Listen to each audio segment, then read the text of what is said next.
जळगाव जिल्ह्याला जैन मंदिराची भक्तिमय परंपरा लाभलेली दिसून येते। जळगाव शहरात मध्यवर्ती ठिकाणी श्री भाग्यवर्धन पार्श्वनाथ जैन मंदिराची स्थापना करण्यात आलेली आहे।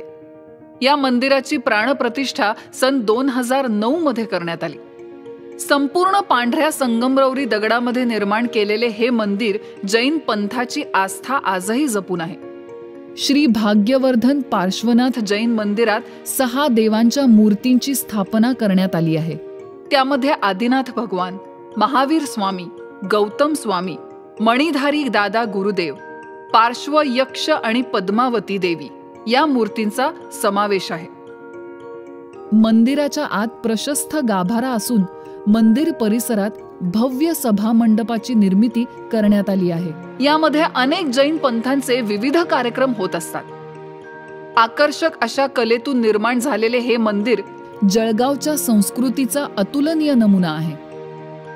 मंदिराची सुबक आणि आकर्षक वास्तू पर्यटनाच्या दृष्टीने अत्यंत मनमोहक आहे।